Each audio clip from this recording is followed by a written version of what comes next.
When working with so many international students, it's often the case that we come across misconceptions or common mistakes when thinking about studying in the United States. So today, we're going to explore some 4 major misconceptions about studying in the US.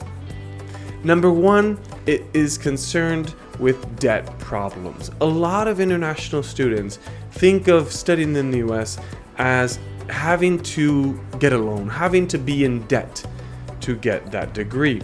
And it is so overwhelmingly untrue that that is going to be the case. There are so many opportunities to get a scholarship, to study at a university that actually fits your budget requirements, to find employment throughout your studies, to find different ways to make sure you're not exceeding your intentional budget requirements. So unless you actually want to get a debt and be in debt and get a loan, you don't necessarily have to do that to pursue your education in the US. So I would say 100% guaranteed there are options for you with your budget requirements, with your budget constraints, no matter what those are, without having to be in debt.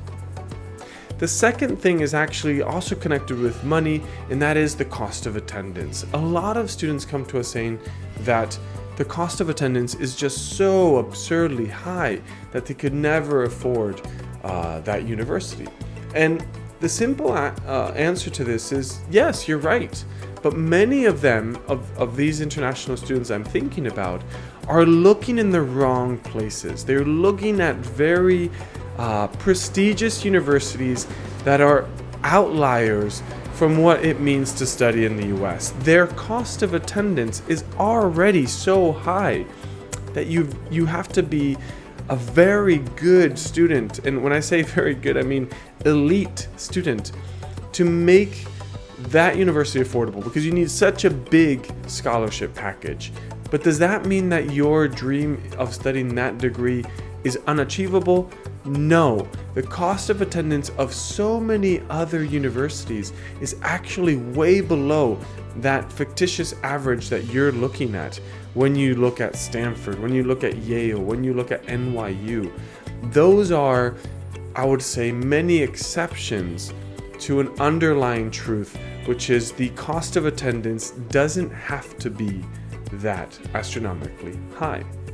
Now, third misconception that we tend to get a lot is connected to the topic of the campus experience, right?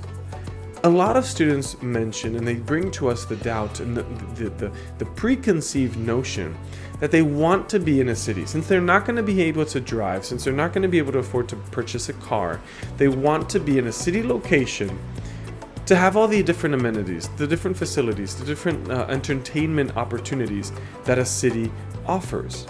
Now, this becomes very tricky, and that ties in with that misconception of the campus reality, the campus true nature and the true experience of it. What I mean by this is not many schools in the US actually have urban campuses. There aren't that many schools, with the exception of perhaps the state of California, which was a later state, so it was able to maybe adapt the city growth and the city experience a little bit differently than the first and earlier states of the East. So when you look at the entire map of the United States, there are not that many big, well-known universities in an urban setting. You have San Diego State University, you have UCLA, you have Stanford, you have a few on the western coast, and you have some exceptions maybe in the city of New York because it grew so much with, for example, NYU or even William and Mary in Washington, D.C. But you have so many other examples of universities lying outside the city limits, being more in a suburban area because the cost of land was cheaper. They could expand at their own pace. They didn't have to purchase buildings that already existed, but they weren't going to meet the needs of that university. So what I tend to tell students with their campus imaginary experience in mind is forget what you know about Europe. In Europe, the universities don't necessarily have a campus. Many universities have purchased buildings across a city which belongs to the university, but it doesn't reinforce that campus experience, that you're all together as one. And when I mentioned the maybe lack of entertainment, the lack of facilities, the lack of experiences that a city can give you, that's true. But you're going to be on a campus surrounded by tens of thousands of students that all want to do similar things. They want to have their entertainment, they want to have their parties, they want to have their outings and their sport experiences. And the university, part of the job of the university is to facilitate that. And that's why you have the Greek life. That's why you have the student atmosphere. You have for example, the mascot of a university to give that pride of your university. You are connected for life to a network of students that were on that same campus as you.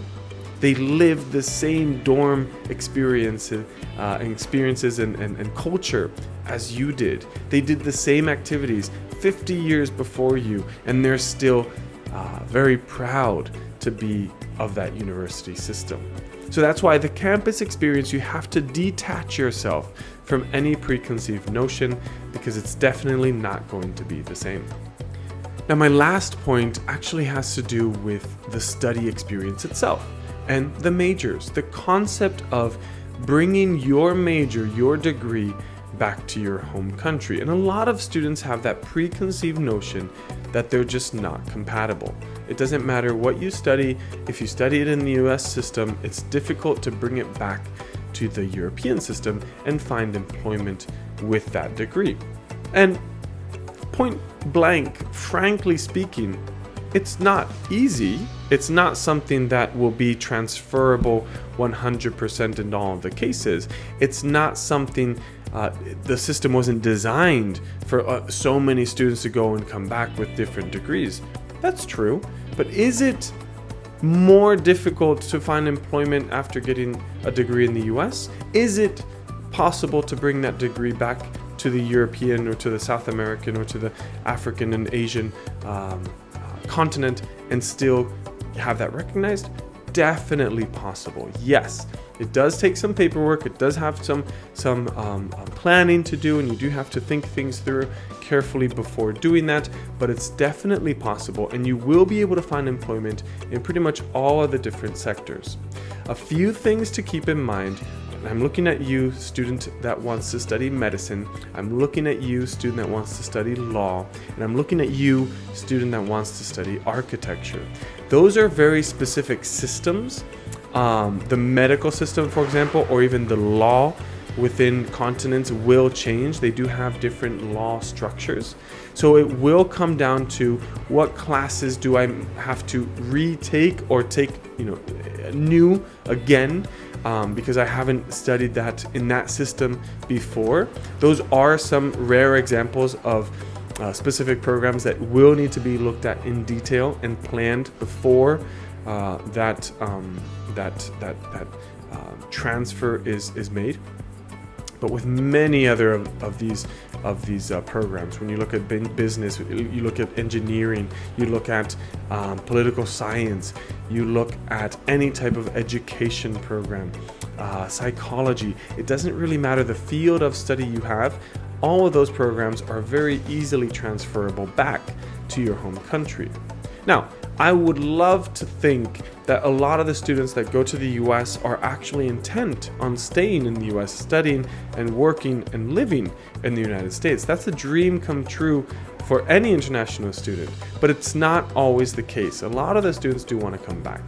And that's why don't worry about that preconceived misconception that it's impossible to do. It's very much likely that you're going to be transferring your degree 100% of it without having to take any new classes or to finish your degree in your home country with not much of an extra cost. So if you want to learn more on how to do that or any of these other preconceived notions, if you want to learn more about what to do when going to the US, how to prepare and what to think about, then please reach out to Epro 360 for a free consultation to learn more about how you can make your dream of studying in the US a reality. Thank you.